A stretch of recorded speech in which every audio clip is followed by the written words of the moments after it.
Buongiorno, everybody. Welcome to Pasqually's kitchen. I'm Pasqually, master of the art of pizza making here at the Showbiz Pizza Time. And I'm going to tell you, I'm so excited about my new pizza dough. It's so nice and crispy and crunchy and tastes so fine.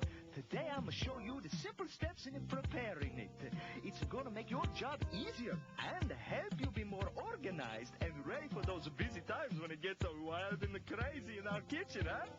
So pay close attention and I'll teach you all about how to make not just any pizza, but a Showbiz Pizza Time pizza. A couple of my friends here are going to help me out, so let's get started. First, mixing and bunning the dough. Start out by filling the water bucket. For the dough to achieve its greatest glory, the water must always be between 70 and 80 degrees. So you say, Pasqually, how do you know whether to use 70 or 75 or 80 degree water? Well, I'll tell you. You're going to need to measure the temperature of the dough after you mix it every single time. You want that dough to be between 76 and 82 degrees right after it finishes mixing. If it is more than 82 degrees, use colder water, maybe 70 or 72 degrees, for your next batch of dough. If the dough is colder than 76 degrees, then you got to use warmer water next time. You see what I'm saying? Oh, by the way, if the water coming out of your faucet isn't cool enough, you can put in a little ice to get it right. That's fine by me. Just make sure you let it melt completely and stir it up. Okay, so now you got the right water temperature and the bucket's full almost to the top. Put the bucket on the scale and weigh it. You're going to need 23.5 pounds of water for a 50-pound sack of dough mix. If you're using a 25-pound sack of dough mix, you're going to need only 11.75 pounds of water. Scoop out the extra water until you get to exactly the right weight. It's easier to put too much water in your bucket and have to take some out than to have to add more, because then you got to check your water temperature again, don't you? Now, pour the water into the bowl and add 1 bag of dough mix to the water.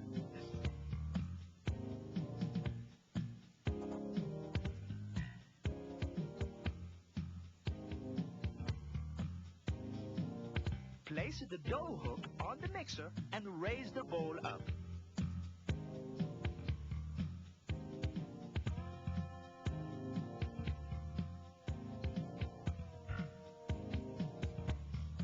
Set the mixer on a speed 1 and set the timer for 7 minutes. You're going to mix the dough on a speed 1 for the whole time. When the dough is mixed and the timer rings, find somebody to help you take the dough out of the bowl and put it on a nice clean table and check the temperature. Remember, we want that dough to be between 76 and 82 degrees. If you write down the temperature of the water you used and what your dough temperature was after mixing, it will help you with your next batch. Now, you gotta separate the dough into buns right after it mixes, so don't you run away and do something else.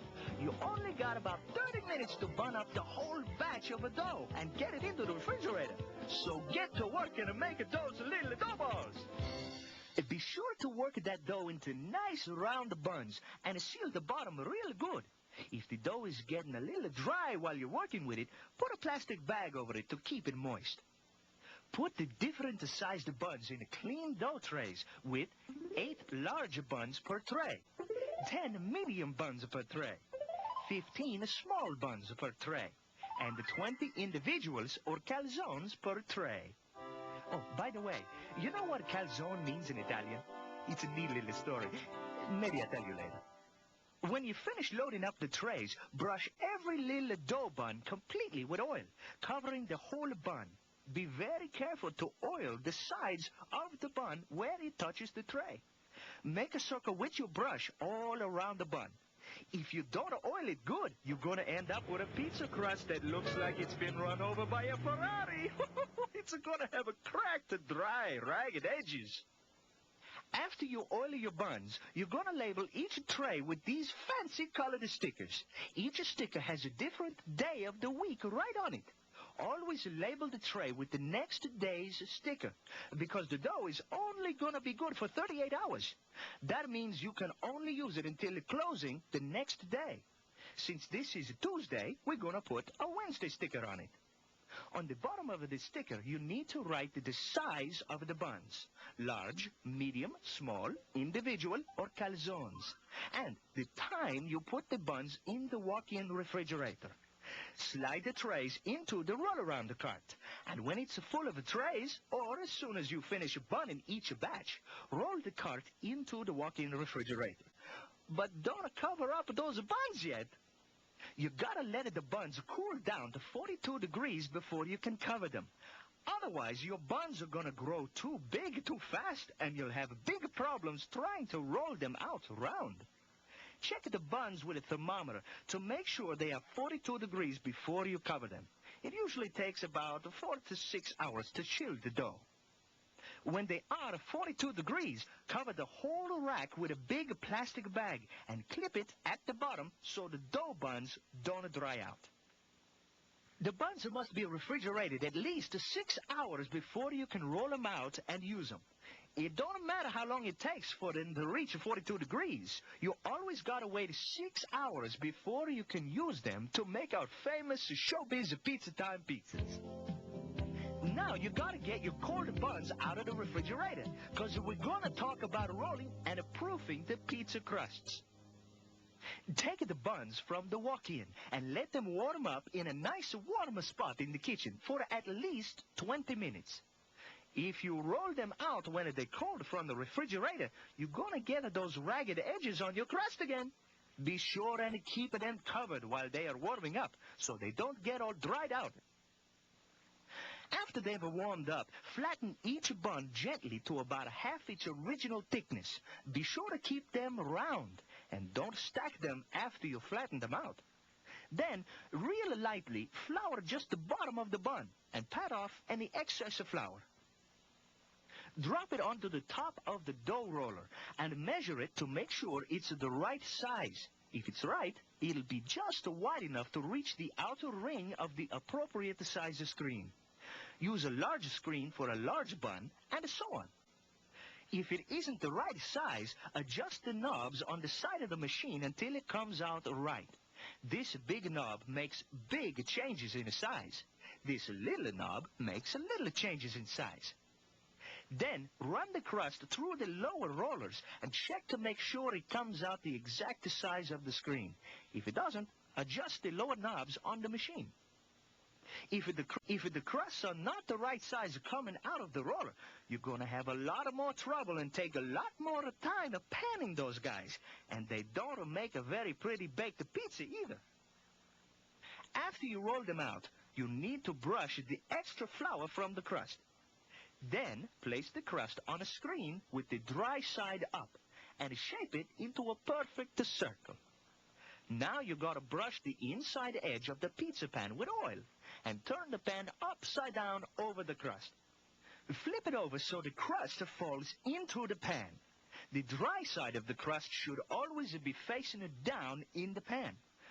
Shape the crust in the pan so that there is 1/4 inch of space between the top of the lip of the pizza and the top edge of the pan. If the crust is too high in the pan, it will stick to the pan covers later. Now, cover each pan crust with a clean separator. Put it on upside down. Then stack them according to size on a rack and label each stack with the time you finish rolling them out. Let the crust sit at room temperature until they rise and get a little puffy before you can bake them. This is called proofing the crusts. It's important because they make my crust cook up nice and thick and crispy and brown. This will take about 2 to 3 hours, depending on how hot or cold your kitchen is. The warmer your kitchen, the faster they will proof for you. You can move the rack next to the oven to make them proof faster. Or you can also put stacks of pizzas on top of the oven to speed up the proofing even more. Be sure to check them often so they don't get too puffy. You'll know the crusts are fully proofed and ready for topping and baking when the bottom of the crust is real puffy and 2 to 3 times its original thickness. It should feel nice and light and airy. The lip should be puffy too, and well-rounded. When you press the bottom of the crust lightly with your finger, the dough should never spring back. It should leave an impression in the dough. If it springs back, it's not ready yet.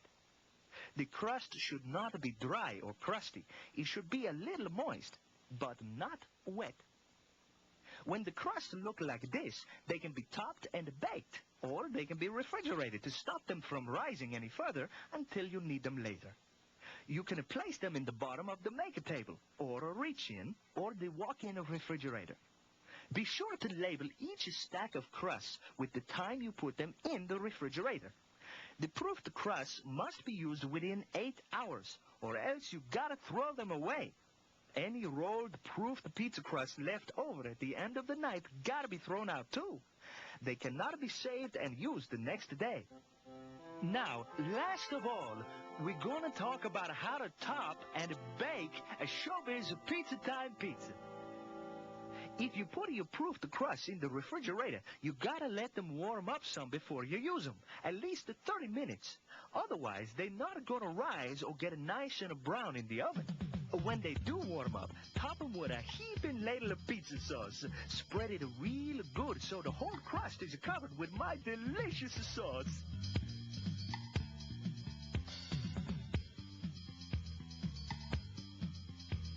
Next, sprinkle the correct portion of cheese evenly over the sauce, and add the other toppings.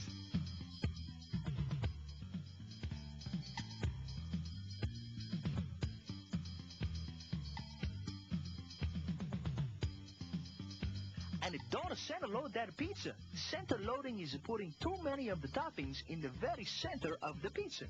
The toppings melt to the center during the baking anyway, so put them more toward the outside of the pizza. Now we're gonna bake the pizza. This is my favorite part. I can hardly wait until it comes out the other end of the oven. Another pizza by Pasqually, with a lot of help from you, of course. Don't you pull that pizza out of the oven early. If you do, the cheese won't finish melting. When the pizza has finished baking, take it out of the pan and brush that nice crispy lip of the pizza with a special garlic spread before you cut the pizza. Use a round brush like this one. Be careful not to put too much on. You don't want to make the pizza crust too greasy. Ah, you smell it, that garlic? Now, check the pizza real close to make sure it has all the distinguishing characteristics of a top-quality pizza. The crust should be deep golden brown on the lip and the bottom. The lip of the crust should be puffy, well-rounded, and nice and thick all the way around the entire edge. The bottom and lip of the crust should be crisp and crunchy. You can tell when you cut it if you hear a crunch. The cheese on top should be totally melted and browned. And the lip of the crust should shine from that wonderful garlic spread that you, the pizza artiste, carefully brushed upon it. If you're proud of the pizza masterpiece, go ahead and cut it. Then slide it into a clean, dry serving tray. And never use a wet tray. It will make that delectable crispy crust soggy in a second. If the pizza don't look like this, a thing of beauty to behold, then make a new one. After all, we want nothing but the best served to our guests. Put the pizza under the heat lamps in the service window and yell out your pizza time. 80-minute pizza! Make sure the pizza is picked up and served to the guest within 15 seconds so it doesn't get all soggy and limp from sitting in the tray. After all, your reputation, as well as mine, is on the line. And that's all there is to it. Between us, you and me, we can make every Showbiz Pizza Time pizza a masterpiece for our customers. That's why they come to see us, and that's what they expect. As a pizza chef, you are representing the proud tradition of Pasqually, master of the art of pizza making. Each of you plays an important role in ensuring that our guests get the best pizza we can make. It takes a lot of teamwork and a lot of pride in a job well done. I'm glad to have you carrying on the proud Showbiz Pizza Time tradition. With our crust, that can only be described as fabuloso. Good luck. And remember, the proof is in the crust. Oh yeah, I was going to tell you about a calzone. Well, you see, he was a cousin of mine from Venice who started a chain of bowling alleys in Rome and... Oh, never mind. I'll tell you later. Keep up with the good pizzas. Ciao!